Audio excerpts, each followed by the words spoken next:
Et salut tout le monde, on se retrouve aujourd'hui pour un nouveau top 10 des personnages d'animé utilisant un élément en particulier. Et cette fois, l'élément que vous m'avez demandé en commentaire, c'est la nature. Donc les végétaux quoi. Du coup, je me suis empressé de vous préparer ce petit top 10 des utilisateurs de végétaux. Avant de commencer, je voudrais vous rappeler que ce top 10 est subjectif, c'est juste mon avis. Donc m'embrouillez pas en commentaire SVP. Maintenant que j'ai précisé ça, je peux commencer. Allez, c'est parti. Pour commencer, en 10e place, Torterra. Torterra, le puissant Pokémon de type plante et sol, est l'un des partenaires les plus emblématiques de Sacha dans l'univers de Pokémon. Sacha a rencontré Torterra en tant que petit Tortipousse. Et grâce à leur lien spécial, il a évolué pour devenir un impressionnant Torterra. Tout au long de leur aventure, Torterra a souvent agi comme un soutien pour l'équipe de Sacha. Sa grande taille et sa robustesse lui permettent d'impressionner et d'intimider ses adversaires. En termes d'utilisation de techniques végétales, Torterra ne rigole pas du tout. Il peut utiliser son dos, qui est un véritable écosystème miniature, permettant à des petits arbres et à une herbe dense de pousser sur sa coquille. Ces arbres peuvent également libérer des graines ou des feuilles tranchantes lorsqu'il attaque.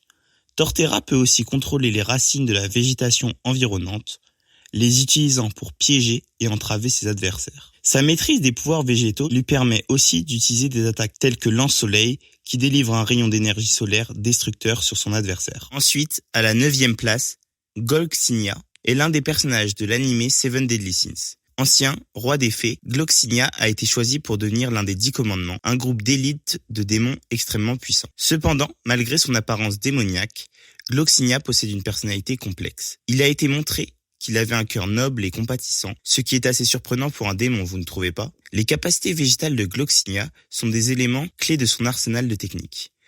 En tant qu'utilisateur de la magie des fées, il peut contrôler les plantes et les fleurs pour attaquer ses ennemis. Il est capable de créer des vignes puissantes qui s'enroulent autour de ses adversaires et les immobilisent. De plus, il peut utiliser la magie florale pour guérir les blessures et restaurer la vitalité des personnes. Il est également capable de créer un puissant champ de fleurs qui renforce les pouvoirs de ses alliés et affaiblit ceux de ses adversaires. Aussi, il peut créer des golems de bois, et ça, c'est une dinguerie. Pour continuer, en 8e place, Ichiro Hirai. C'est un personnage de l'anime Darwin's Game. Il est un utilisateur talentueux de ce jeu de survie mortelle. Ichiro est connu sous le surnom de Le Fleuriste, en raison de ses compétences exceptionnelles dans la manipulation des plantes. On ne sait pas grand-chose de lui, à part qu'il a rejoint le Darwin's Game dans le but de protéger et de soigner sa fille. Ichiro possède une personnalité calme et stoïque, mais derrière cette façade tranquille se cache une détermination féroce et une grande intelligence. Grâce à son pouvoir végétal, il peut contrôler et manipuler les plantes à sa guise. Il est capable de faire pousser rapidement des lianes et des racines pour capturer et immobiliser ses ennemis, créant ainsi un environnement hostile pour ceux qui osent le défier. Ichiro peut également créer des boucliers et des armes en utilisant les plantes à sa disposition, les transformant en redoutables outils d'attaque et de défense. En 7e place, Tochiko Minegichi, qui est un personnage de l'anime Mob Psycho 100. Il est membre de la 7e division de l'organisation Claw et est doté d'une personnalité aussi énigmatique que son apparence. Dès son enfance, il a développé une profonde fascination pour les plantes et leur potentiel mystérieux. Cette passion l'a conduit à maîtriser des capacités végétales intéressantes. Minegichi possède le pouvoir de manipuler et de faire pousser des plantes à volonté, lui permettant de contrôler la nature elle-même lors des combats. Ses connaissances botaniques lui confèrent un lien étroit avec les plantes et une sensibilité particulière envers la vie végétale. Donc en gros, pour la faire courte, il est capable de créer des attaques dévastatrices en utilisant des lianes acérées, des ronces et même carrément des plantes carnivores. De plus, Minegichi est connu pour sa nature froide et calculatrice, ce qui en fait un adversaire redoutable. Ensuite, j'ai décidé de mettre en 6e place Anami. Anami est l'un des antagonistes de Jujutsu Kaisen. Faisant partie des esprits maudits, Anami se démarque par sa connexion profonde avec le règne végétal. Anami possède une personnalité complexe. Il oscille continuellement entre une nature calme et une fureur destructrice. Son apparence est celle d'un être hybride, à mi-chemin entre un humain et une plante. Et pas une plante verte, hein. Les capacités végétales de Anami sont phénoménales. Il peut manipuler et contrôler les plantes, les faire croître à une vitesse effrayante et les utiliser pour attaquer ses ennemis avec une puissance dévastatrice. Il est capable de générer des vrilles végétales tranchantes, des racines puissantes et même de créer des forêts illusoires pour piéger ses adversaires. Ensuite, à la moitié de ce top 10, donc en 4e place, Dieu Sylvestre. C'est un personnage fascinant de My Hero Academia. Il est, selon moi, l'utilisateur de pouvoirs végétaux le plus puissant de l'univers de My Hero Academia. Dieu Sylvestre est un héros professionnel respecté et admiré par tous. Son pouvoir lui permet d'utiliser son corps en bois avec une habilité extraordinaire. Que ce soit pour créer des lianes solides et flexibles pour se déplacer rapidement ou pour générer avec son corps des lianes capables de tabasser de l'ennemi et neutraliser ses adversaires, Dieu Sylvestre utilise son pouvoir végétal avec une maîtrise de fou furieux. C'est un super-héros ayant une grande sagesse ainsi qu'une grande compassion envers les autres. Pour moi, Dieu Sylvestre représente l'harmonie entre l'humanité et la nature, car il utilise ses pouvoirs végétaux pour défendre les faibles et maintenir l'équilibre dans le monde. En 4e position, donc pas loin du podium, Mimosa Vermilion. Mimosa est un personnage important dans l'animé Black Clover. Elle est connue pour ses capacités végétales impressionnantes. Originaire de la noble famille Vermilion, Mimosa est une magicienne de la nature, ce qui lui permet de manipuler et de contrôler les plantes, avec une maîtrise extraordinaire. C'est une jeune fille, complexée mais déterminée à dépasser les attentes de son illustre famille et à se prouver à elle-même qu'elle peut être une magicienne puissante. Mimosa se distingue par sa gentillesse et sa compassion envers les autres. Elle est généralement calme et posée, mais elle n'hésite pas à se battre pour défendre ses amis et ceux qui lui sont chers. Elle est également très loyale envers l'ordre des chevaliers mages. Les capacités végétales de Mimosa lui permettent de manipuler et de créer des plantes. Cependant, elle peut surtout faire pousser des lianes solides pour entraver ses adversaires ou créer des barrières protectrices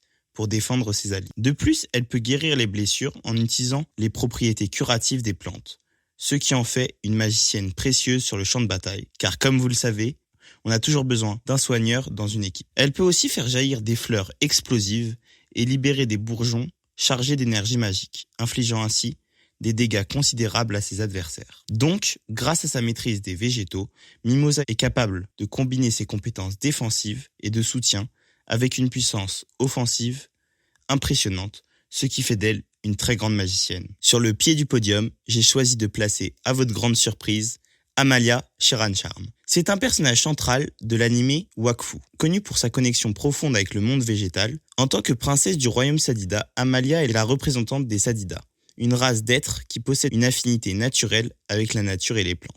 Elle est déterminée à protéger la faune et la flore et de préserver l'équilibre de l'écosystème du monde. Amalia se distingue par sa personnalité douce et enjouée. Elle est aimable et compatissante envers les autres et elle est prête à se battre pour ce en quoi elle croit. Elle est également dotée d'un grand sens de la justice et est prête à prendre des décisions difficiles pour le bien de son royaume. En ce qui concerne ses capacités végétales, Amalia a le pouvoir de communiquer avec les plantes et de les contrôler à sa guise. Elle peut donc faire pousser des vignes robustes pour immobiliser ses adversaires ou créer des lianes pour se déplacer rapidement dans les arbres.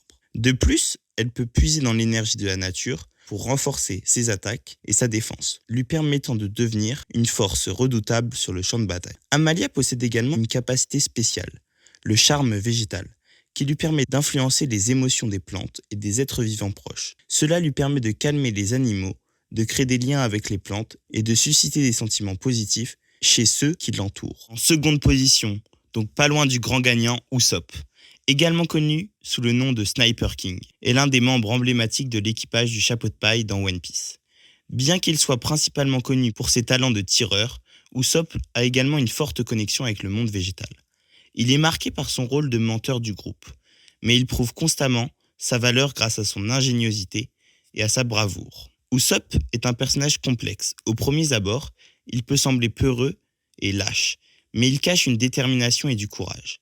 Il est souvent pris au piège de ses mensonges, qu'il utilise pour se donner du courage et impressionner les autres.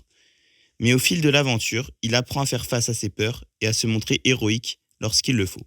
En ce qui concerne ses capacités végétales, Usopp est un expert dans l'utilisation de la végétation pour créer des armes et des pièges astucieux. Il utilise souvent son lance-pierre géant, appelé Kabuto, pour lancer des projectiles à distance avec une précision mortelle. De plus, il est capable de fabriquer des munitions spéciales en utilisant des plantes, telles que les pop greens, qui peuvent prendre diverses formes et avoir des effets variés. allant de la capture d'un ennemi à la création de fumée pour échapper à la vue de l'adversaire. Son talent pour l'utilisation des plantes, combiné à sa précision et à son intelligence, fait de lui un atout précieux lors des combats à distance. Le grand gagnant de ce merveilleux top 10 des utilisateurs végétaux est le grand Hashirama Senju. C'est une légende dans l'univers de Naruto, connu sous le nom du dieu des shinobi, en raison de sa puissance et de son statut élevé. L'histoire de Hashirama est marquée par son rôle fondateur dans la création du village caché de Konoha et par son ambition de mettre fin aux guerres incessantes entre les clans ninja. En effet, Hashirama était un pacifiste convaincu, désireux de préserver la paix et l'harmonie. Cependant, malgré son charisme et sa vision idéaliste, Hashirama était aussi un combattant redoutable. En tant que membre du clan Senju, connu pour son lien profond avec la nature, Hashirama possède une maîtrise exceptionnelle des jutsu liés à la végétation, ce qui lui permet de manipuler les armes selon sa volonté. C'est le Mokuton. Sa maîtrise des jutsu végétaux lui permet de créer des barrières défensives impénétrables et d'invoquer des racines géantes pour immobiliser ses adversaires. De plus, Hashirama était capable d'utiliser une technique puissante appelée Mokuton, le domaine des dieux, qui lui permet de créer un environnement entièrement contrôlé par la végétation, faire pousser des arbres massifs, des lianes dévastatrices et des fleurs explosives pour manipuler le terrain et surprendre ses ennemis. Sa maîtrise du Mokuton était si avancée qu'il pouvait même donner vie à des clones de bois dotés de conscience propre. Voilà, on est arrivé à la fin de ce nouveau top 10. Comme d'habitude, si j'ai oublié des personnages en rapport avec les végétaux que vous aimez, n'hésitez pas à me le dire en commentaire. Mais le plus important, c'est surtout de me dire en commentaire le prochain élément que vous voudriez que je traite en top 10. Et bien entendu, si la vidéo vous a plu, n'oubliez pas de vous abonner, d'activer la cloche pour ne rien manquer, de lâcher un petit like et de partager pour le soutien. Allez, à plus!